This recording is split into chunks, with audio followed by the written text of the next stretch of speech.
Assalamualaikum warahmatullahi wabarakatuh. Perkenalkan, saya Nia Utami dengan NIM 210409500030 kelas 21C Program Studi Pendidikan Guru Pendidikan Anak Usia Dini Fakultas Ilmu Pendidikan Universitas Negeri Makassar. Dalam video kali ini saya akan membahas tentang pengertian pendidikan dan filsafat pendidikan serta penerapannya. Untuk memenuhi tugas mata kuliah filsafat pendidikan dengan dosen pengampu Bapak Dr. Muhammad Akil Musi, SPD, MPD. Adapun poin-poin penting yang akan dibahas pada video kali ini, yang pertama, pengertian pendidikan, kedua, seluk-beluk filsafat pendidikan, ketiga, pengertian filsafat pendidikan, keempat, peranan filsafat pendidikan. Langsung saja pembahasan pertama, pengertian pendidikan.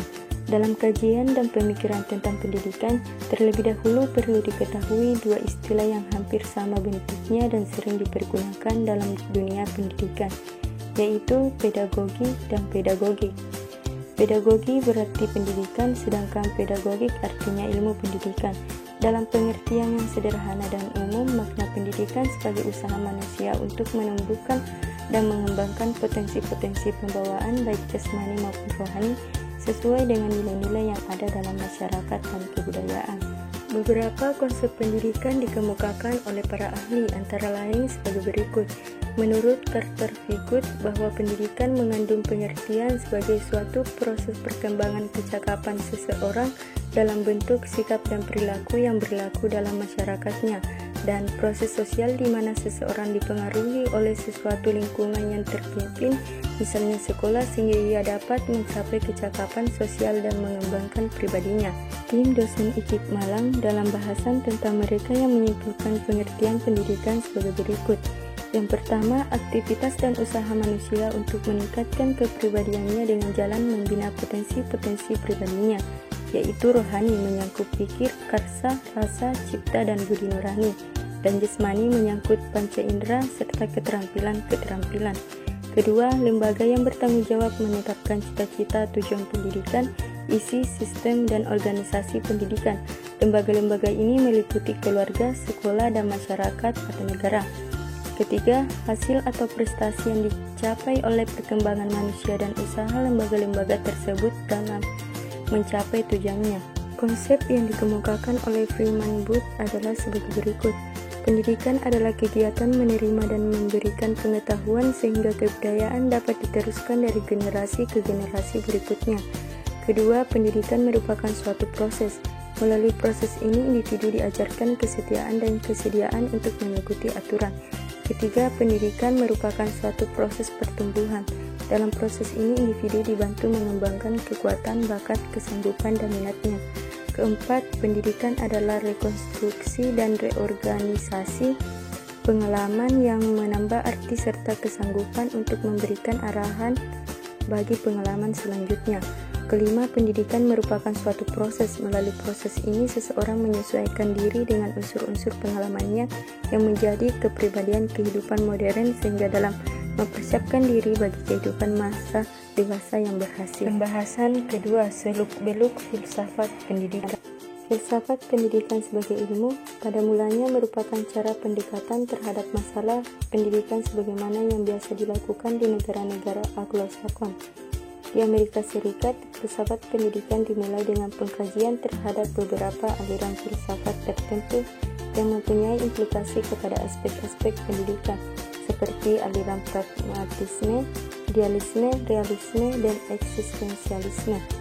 Di Inggris, filsafat pendidikan bertumpu pada prinsip-prinsip pendidikan yang mencakup tujuan pendidikan, tujuan kurikulum, metode pengajaran, organisasi pendidikan, dan lain sebagainya.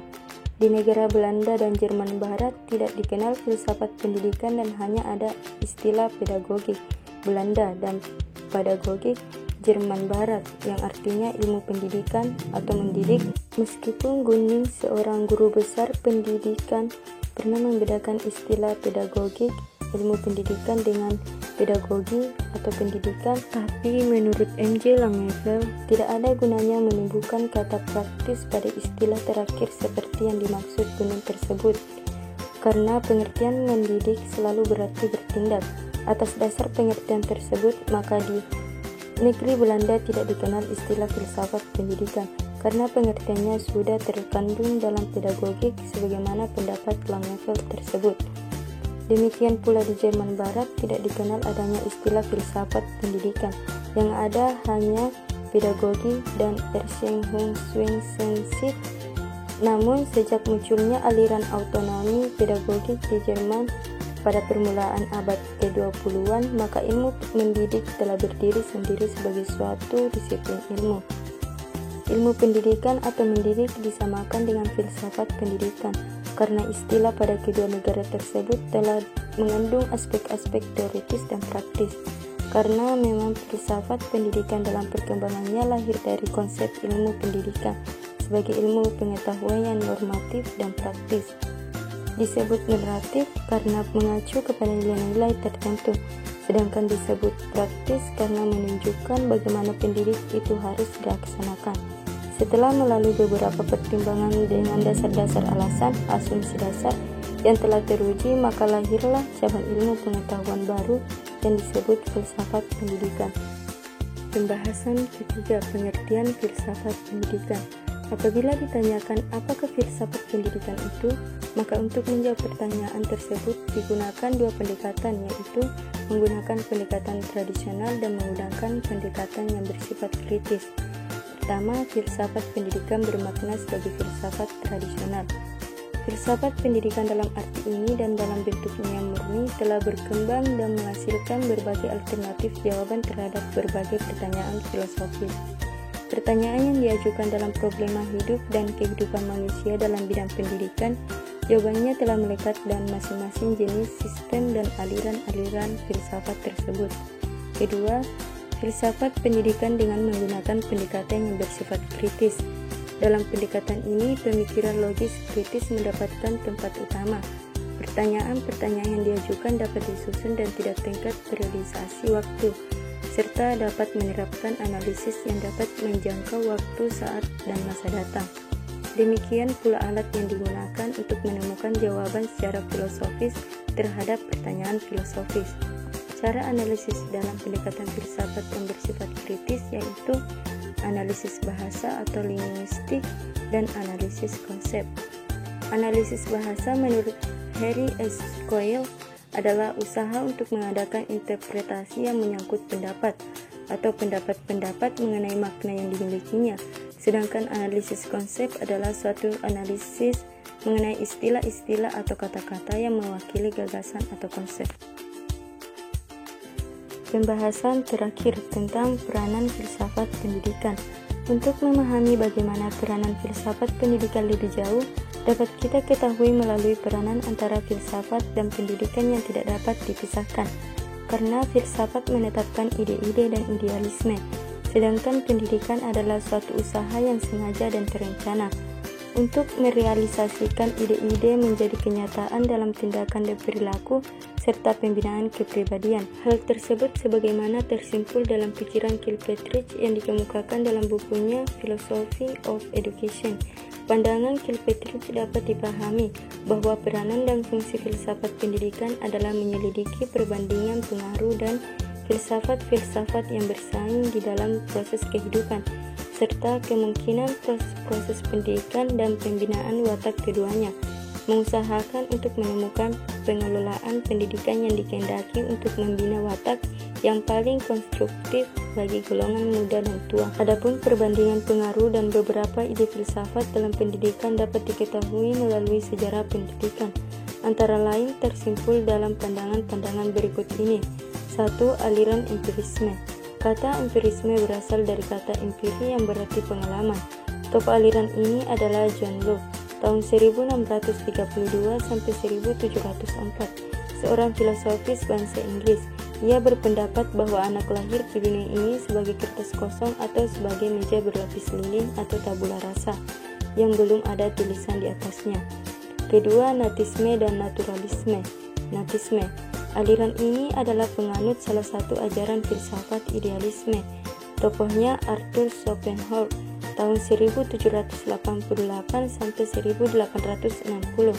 yang berpendapat bahwa faktor pembawaan yang bersifat kodrat dan kelahiran tidak mendapatkan pengaruh dari alam sekitar dan pendidikan sekalipun, dan itulah yang disebut kepribadian manusia. Naturalisme, tokohnya adalah Jean-Jacques Rousseau, tahun 1712 sampai 1778, seorang filsuf bangsa Prancis yang mengemukakan pendapat bahwa semua dalam keadaan baik pada waktu datang dari tangan Sang Pencipta, tetapi semua menjadi buruk di tangan manusia.